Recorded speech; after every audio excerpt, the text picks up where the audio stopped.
जी तो शामी कबाब डालते वक्त हाथ ऐसे आते बिस्मिल्लाहिर्रहमानिर्रहीम अस्सलाम वालेकुम जी। लहसुन है मेरे हाथ में, ये मैंने छील के पील आउट करके इसको मैंने 2-3 जार भर के मैं रख लेती हूँ। और जब भी ज़रूरत हो तो साबुत की ज़रूरत हो तो साबुत इस्तेमाल होता है, अगर ग्रैंड करना हो तो ग्रैंड भी कर लेती हूँ। लेकिन आज मैं बनाने जा रही हूँ जी इसी लहसुन को डाल के। आप कहेंगे इसमें लहसुन का क्या काम, लेकिन मैं डालती हूँ जी हर तरह की स्मेल ख़त्म करता है और ये वैसे भी सर्दियों में अच्छा होता है। मैं बनाने जा रही हूँ आज शामी कबाब, शामी टिक्कियाँ बोलने चाहिए। देख लें, दाल मैंने भिगो के रखी हुई थी, इसको मैंने पानी साफ करके 2-3 दफ़ा धो लिया है। तो यही पानी अभी हम इसमें ऐसे ही डालेंगे।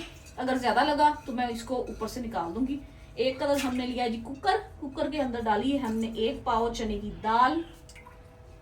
आप अगर सब्जियां ऐड करना चाहते हैं तो सब्जियां भी ऐड कर सकते हैं। ये मैंने देखे तकरीबन 1 पाव से ज़्यादा ही है। ये गोश्त मैंने बोनलेस लिया हुआ है, ये भी हम इसमें ऐसे ही डाल देंगे। कोई प्याज कोई और चीज़ नहीं डालूंगी मैं। अलहदा से जब भी इसको मिक्स करती हूँ तो चॉप करके बाद में डालती हूँ। फिर वो प्याज का और जो सब्ज़ धनिया और पुदीना और सब्ज़ मिर्च है उसका एक अलग से टेस्ट आता है फिर शामी कबाब में। ये मैंने लिए थे 4 बड़े साइज़ के आलू, इनको साफ़ करके अच्छी तरह छील के मैंने धो लिया है। तो ये भी हम इसमें डाल देंगे। ये देख लें, पानी की क्वान्टिटी आप देख लें, मुझे थोड़ी सी नहीं ठीक ही है, तकरीबन थोड़ा सा निकाल लेते हैं। तो पानी इसमें उतना ही डालें जितना के मटीरियल है। अब इसमें बेहतरीन चीज़ जो मैं डालने लगी हूँ, इतनी से काशे अदरक के लहसुन के इतने काशे आपने डालने ताकि किसी किस्म की स्मेल आए। जब आप इसको मिक्स करेंगे ना अपने हाथों से या आप मैशर से, तो आप यकीन करें कि ये बड़ा अच्छा मिक्स हो जाएगा। अब इसको हम लगाएंगे तकरीबन 10 मिनट सीटी बोलने के बाद।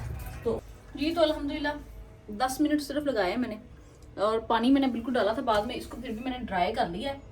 इसमें से लहसुन अगर आप इसमें मिक्स नहीं करना चाहते तो ऐसे बाहर निकाल लें, ये भी आपके काम आ जाएगा।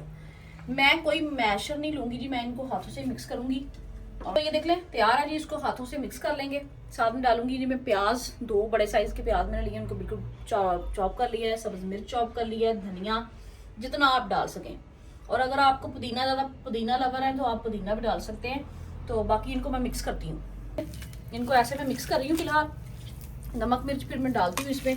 मैंने काली मिर्च और नमक ऐड किया था ताकि इसमें रच जाए। अब इसमें जितने भी आप मसाले, गरम मसाला, जीरा हाथों से मसल के, साबुत धनिया हाथों से मसल के, अगर आप साबुत नहीं डाला तो पिसा हुआ डाल लें, वो ज़्यादा बेस्ट है।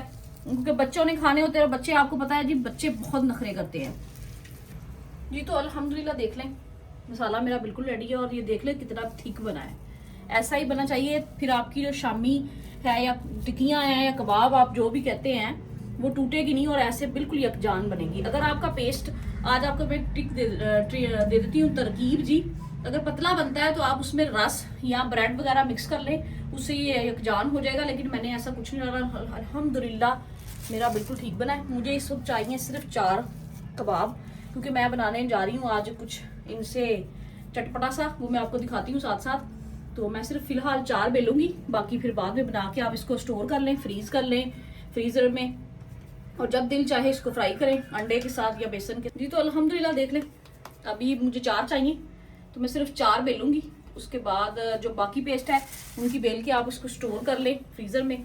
जब भी कोई मेहमान वगैरह अचानक आ जाते हैं या बच्चों को लंच बॉक्स देना होता है, उसमें आप पैक करके बच्चों को एक शामी दें, साथ में एक रोटी चपाती बना दें, वो खुश हो जाते हैं। चाहे ब्रेड में रख के उसको सैंडविच बना दें, यही मटेरियल यूज़ करते हैं आप। मैंने आज दाल और आलू डाला है, आप इसमें मुख्तलिफ सब्जियां भी डाल सकते हैं अगर आपके बच्चे सब्जियां नहीं खाते शौक से। तो फेंट लिया है, अंडे में मैंने सिर्फ नमक डाला है, और ये 4 शामियां आप देख लें मैंने बेल के इनको बना के रख लिया है।